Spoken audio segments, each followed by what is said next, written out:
আমি ঢাকায় থাকি, আপনারা জানেন, এবং ঢাকা দক্ষিণ সিটি কর্পোরেশনের আমি একজন বাসিন্দা। ঢাকা দক্ষিণ সিটি কর্পোরেশনে কি হচ্ছে এখন দেখুন।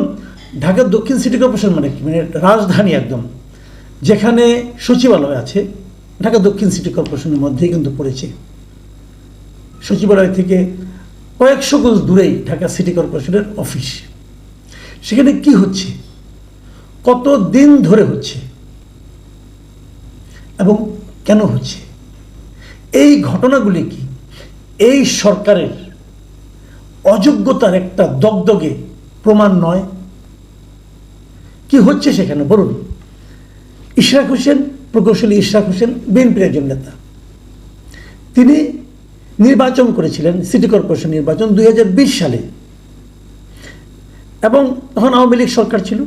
আওয়ামী লীগ সরকারের একজন প্রার্থী তাপস সাহেব, তাকে বিজয়ী ঘোষণা করা হয়েছিল। ইশরাক সাহেব তার প্রতিবাদে উনি একটা মামলা করেছিলেন। সেখানে উনি মামলা করেছিলেন নির্বাচনী ট্রাইব্যুনালে, এবং সেখানে উনি কী বলেছিলেন, ওনার আইনটা কী ছিল, মানে কী অজুহাতে, কী কারণ দেখিয়ে উনি মামলাটা করলেন। উনি মামলা করেছেন যে তাপস সাহেব যখন নির্বাচনে মনোনয়নপত্র দাখিল করেন তখনও তিনি সংসদ সদস্য ছিলেন, এবং সংসদ সদস্য পদ থেকে আইনানুগভাবে পদত্যাগ না করেই তিনি মনোনয়নপত্র জমা দিয়েছিলেন। এবং 17 এপ্রিল সেই ট্রাইব্যুনাল তাদের রায় দেয়, এবং সেই রায়ে তারা বলে যে তাপস আসলে নির্বাচনের অযোগ্য ছিলেন। এবং যদি অযোগ্য থাকে তাহলে নির্বাচিত কী হবে? যিনি দ্বিতীয় স্থানে ছিলেন তিনিই হবেন। দ্বিতীয় স্থানে ছিলেন ইশরাক সাহেব। ভাই, ক্লিয়ার অ্যান্ড সিম্পল। কিন্তু এখন 17 এপ্রিল 2025, 17 এপ্রিল 2025 এসে যে রায়টা হলো, মানে এই বছরে যে রায়টা হলো, সেই রায়ে ইশরাক সাহেবকে নির্বাচিত ঘোষণা করলো ট্রাইব্যুনাল। এবং নির্বাচনের ঘোষণা করার পর এখন এই রায়টাতে ইলেকশন কমিশনে গেল। ইলেকশন কমিশন 13 মে তারিখে তারা নির্বাচন কমিশন তাদের গ্যাজেট প্রকাশ করলো, এবং সেই গ্যাজেটে উল্লেখ করলো যে বিএনপির প্রার্থী ইশরাক হোসেন ঢাকা দক্ষিণ সিটি কর্পোরেশনের মেয়র নির্বাচিত হয়েছেন। 13 মে। এখন 20 মে, তারও 7 দিন পরে ইশরাক সাহেব মেয়র পদে শপথ নেওয়ার জন্য আবেদন করলেন। স্থানীয় সরকার মন্ত্রণালয় বলল যে না, তারা আইন মন্ত্রণালয়ের মতামত না আসা পর্যন্ত তারা শপথের কার্যক্রম শুরু করতে পারবে না। কেন পারবে না, এটা নিয়ে আলোচনা চলল। তারপরে তারা হাইকোর্টে গেল। হাইকোর্ট বলল, হাইকোর্ট মানে ওই যে নির্বাচনের যে ট্রাইব্যুনালে আপনি সিটি কর্পোরেশন যে গ্যাজেট করেছিল, ওই গ্যাজেটের বৈধতাকে চ্যালেঞ্জ করে একটা কিন্তু আপনার রিট করলো আপনার এলজিআরডি মিনিস্ট্রি। তার জবাবে সেই রিটটা খারিজ করে দিল হাইকোর্ট, এবং বলল যে না, নির্বাচন কমিশন যদি গ্যাজেট ঘোষণা করে দেয় তারপরে আর কিছু বাকি থাকে না, বাকি সব শেষ, এবং তাকে নির্বাচন কমিশনের গ্যাজেটটি হলো চূড়ান্ত, এবং তার শপথ নেওয়ার ক্ষেত্রে কোনো আইনগত বাধা নেই, এবং যদি শপথ পড়ানো না হয় সেটা আদালত অবমাননার সামিল হবে। এটা কিন্তু মে মাসের 22 তারিখে বলল। আজকে কত তারিখ? প্রায় 1 মাস হয়ে গেছে, জুন মাসের 16 তারিখ আজকে বলছি। এখন পর্যন্ত কিন্তু শপথ পড়ানো হয়নি। কেন হয়নি? এই শপথ পড়ানো নিয়ে কিন্তু এই এলজিআরডি মিনিস্ট্রির যে উপদেষ্টা আছেন, মানে আমাদের এই অন্তর্বর্তীকালীন সরকারের যিনি উপদেষ্টা আসিফ মাহমুদ সজীব ভুইয়া, উনি কিন্তু আগে কিছু কথা বলেছিলেন। উনি 10টা কারণ দেখিয়েছিলেন যে কারণে এই শপথ দেওয়া যাচ্ছে না, এবং গায়ের জোরে নাকি বিএনপি আন্দোলন করছে। মানলাম, সেই 10টা কারণে অনেক কিছু কারণ দেখিয়েছেন। যেমন একটা কারণ দেখিয়েছেন, আরজি সংশোধন অবৈধ মর্মে হাইকোর্টের রায় ভায়োলেট করে নির্বাচন কমিশন ট্রাইব্যুনালে রায় প্রদান করেছে। মানে নির্বাচন কমিশন ট্রাইব্যুনালের রায়টাই নাকি ঠিক ছিল না। ঠিক আছে, আবার নির্বাচন কমিশন এই শুনানিতে অংশগ্রহণ না করায় রায় একপাক্ষিক। নির্বাচন কমিশন শুনানিতে অংশ নেবে কি না নেবে এটা তো নির্বাচন কমিশনের ব্যাপার, এটা তো এলজিআরডি মিনিস্ট্রির ব্যাপার না। যদি কেউ মনে করে আমি শুনানিতে অংশ নেব না, নেবে না, তার ব্যাপার। আপনি মাথা ঘামাচ্ছেন কেন? না দেওয়াতে এটা হয় না, তারা নির্বাচন কমিশন কোনো আপিল করে নাই, এটাও সে দেখাইছে। এরকম অনেকগুলি কারণ দেখাইছে, মানলাম, তার কারণগুলি সবগুলি ভ্যালিড বলেছেন। কিন্তু যখন হাইকোর্টের রায় হলো, হাইকোর্ট নিশ্চয়ই আসিফ মাহমুদের এই বক্তব্যগুলি বিচার নিয়েছেন, নিয়েই তো হাইকোর্ট রায় দিয়েছেন। তো সেই রায়ের আলোকে কেন শপথ পাওয়ানো হচ্ছে না এতদিন ধরে? কি কারণ? কোনো কারণ নেই, কোনো কারণ কেউ দেখাতে পারছে না। ফল কি হলো? এর মধ্যে এটা নিয়ে কিন্তু অনেক পানি ঘোলা হয়েছে, যমুনা অবরোধের মতো ঘটনা ঘটেছে।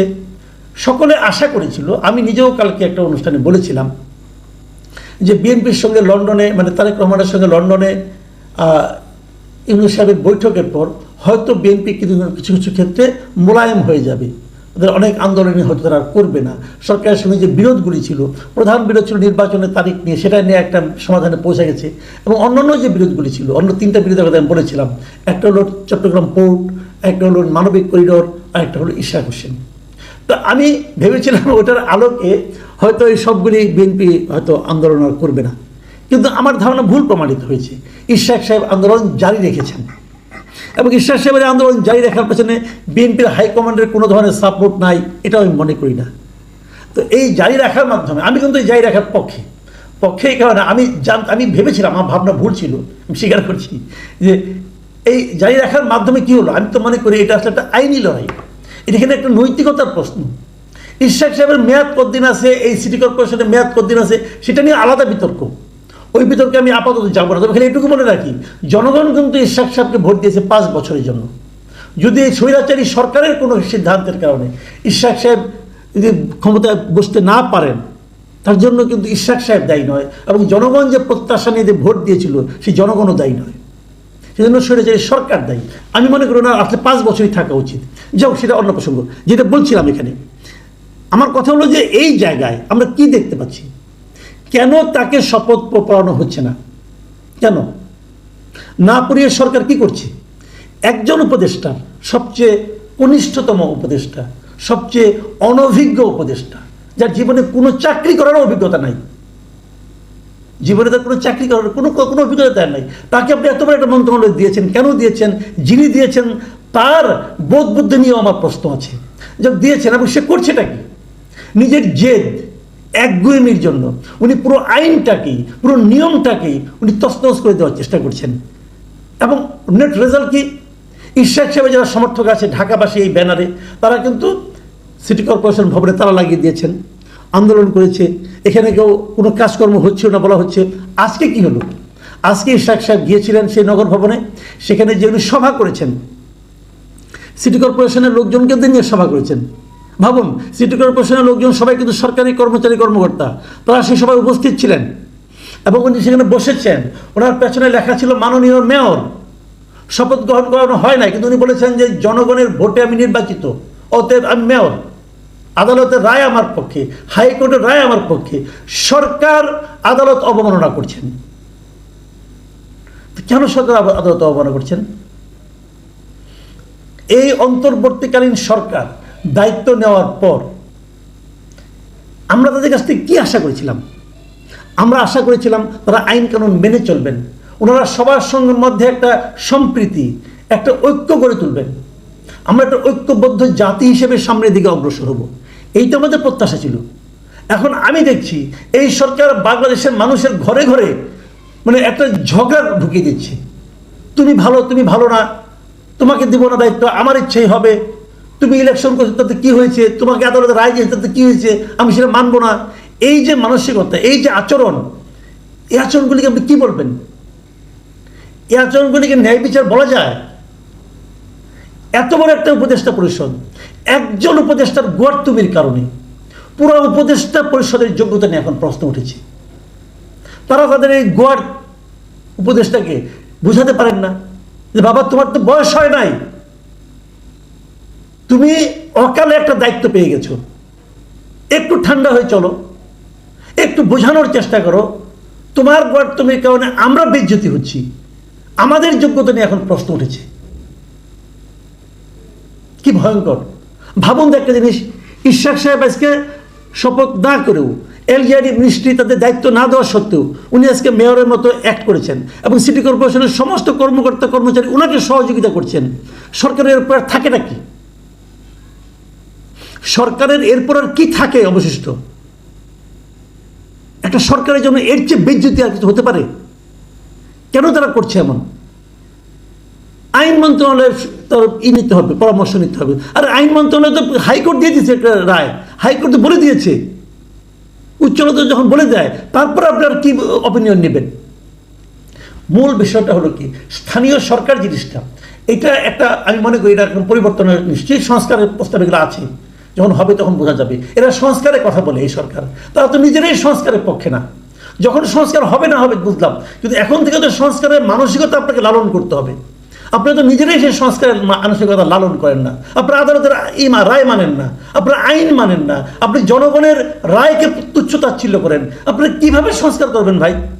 আমি তো বুঝি না, আমি তো বুঝি না এগুলো। প্রিয় দর্শক, আমরা আশা করব এই সমস্যার সমাধান এই সরকার যৌক্তিকভাবে করবে। আমরা এর আশু সমাধান চাই। কীভাবে সমাধান হবে আপনারা ভাবুন, কিন্তু আমরা সাধারণ জনগণ বড় আশা নিয়ে যে সরকারকে বসিয়েছি, সেই সরকারকে হাস্যকর অবস্থায় দেখতে চাই না।